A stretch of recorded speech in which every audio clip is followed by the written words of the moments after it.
UPI ഉപയോഗിക്കാത്തവരായിട്ട് ആരും ഉണ്ടാകില്ല. ഡിജിറ്റൽ പേയ്മെന്റ് രാജ്യത്താകെ വ്യാപകമായത് UPI സജീവമായതോടുകൂടിയാണ്. ഗൂഗിൾ പേയും പേടിഎം, ഫോൺപേ അടക്കമുള്ള പേയ്മെന്റ് ആപ്പുകളും ഇതോടൊപ്പം വലിയ ഹിറ്റായി മാറിയിരുന്നു. നിരവധി മാറ്റങ്ങൾ നിത്യേന UPIയിൽ വരാറുണ്ട്. ഇന്ത്യയിലെ ഉപയോക്താക്കൾക്കായി അതുപോലൊരു മാറ്റം ഇപ്പോൾ വന്നെത്തിയിരിക്കുകയാണ്. നേരത്തെ ആശുപത്രികളിലും വിദ്യാഭ്യാസ സ്ഥാപനങ്ങളിലേക്കുമുള്ള ഇടപാടുകളുടെ പരിധി 5 ലക്ഷം രൂപയായി ഉയർത്തിയിരുന്നു. ഇത് 1 ലക്ഷം രൂപയായിരുന്നു അതിനു മുന്നേ വരെ. പുതുതായി വന്ന ഫീച്ചർ അനുസരിച്ച് ഇടപാടുകളുടെ ടൈം വളരെ ലിമിറ്റഡ് ആണ്.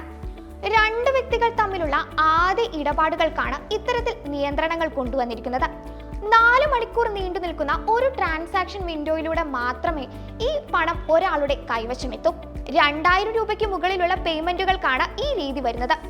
ഈ വിൻഡോ പ്രകാരം ഒരു യൂസർക്ക് താൻ നടത്തിയ പണമിടപാട് പിൻവലിക്കാൻ സാധിക്കും.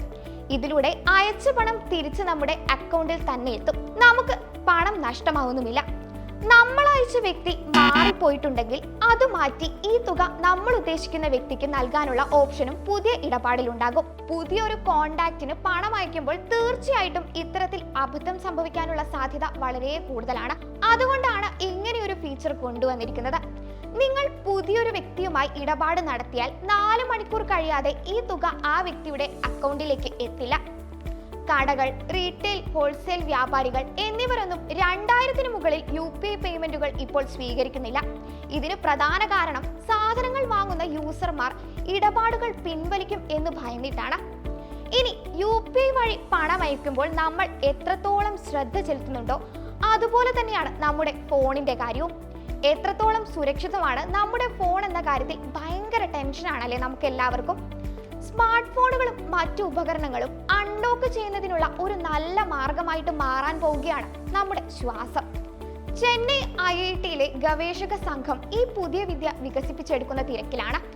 ഇതിനായി 94 ഹ്യൂമൻ സബ്ജക്റ്റുകളാണ് പഠനത്തിന് വിധേയമാകുന്നത്. ഈ സംഘം പറയുന്നതനുസരിച്ച് ഈ AI മോഡൽ ഓരോ വ്യക്തിയുടെയും തനതായ ശ്വാസം തിരിച്ചറിയുമെന്നാണ്. പക്ഷേ ഇതിന്റെ ഒരു അപകടത്തെക്കുറിച്ചും അദ്ദേഹം സൂചിപ്പിക്കുന്നുണ്ട്.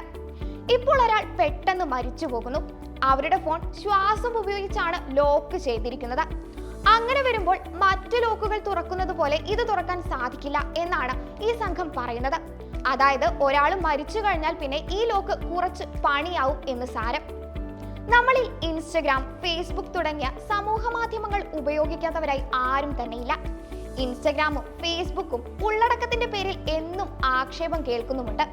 എന്തായാലും ഉള്ളടക്കങ്ങളിൽ വലിയ മാറ്റങ്ങൾ കൊരുക്കുകയാണ് മെറ്റ. കൗമാരക്കാർക്ക് സുരക്ഷിതമായ ഓൺലൈൻ അന്തരീക്ഷം സൃഷ്ടിക്കുക, ഉള്ളടക്കവുമായി ബന്ധപ്പെട്ട ആശങ്കകൾ പരിഹരിക്കുക, കൂടുതൽ സുരക്ഷിതമായ സോഷ്യൽ മീഡിയ അനുഭവം പ്രദാനം ചെയ്യുക എന്നിവ ലക്ഷ്യം വെച്ചാണ് പുതിയ അപ്ഡേഷൻ.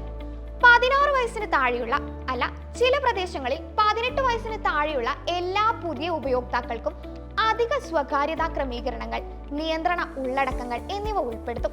ടാഗ് ചെയ്യാനും സന്ദേശം അയക്കാനും ഫ്രണ്ട് ലിസ്റ്റിൽ ഉൾപ്പെട്ടവർക്ക് മാത്രം കഴിയുന്ന രീതിയിലുള്ള മാറ്റങ്ങളായിരിക്കും ഉണ്ടാകുക. ഇൻസ്റ്റഗ്രാമിൽ ഒറ്റ ടാപ്പിലൂടെ അവരുടെ സ്വകാര്യതാ ക്രമീകരണങ്ങൾ അപ്ഡേറ്റ് ചെയ്യാൻ നിലവിലെ ഉപയോക്താക്കളായ കൗമാരക്കാരോട് ആവശ്യപ്പെടും. കൗമാരക്കാർക്ക് ഹാംഫുൾ ആയതോ സെൻസിറ്റീവ് ആയതോ ആയ ഉള്ളടക്കം കാണിക്കുന്നത് കുറയ്ക്കും. ഫീഡുകളിലും സെർച്ചിലും അക്രമവും സെൻസിറ്റീവ് ഉള്ളടക്കങ്ങളും ഇനി ഉണ്ടാകാനേ പോകുന്നില്ല.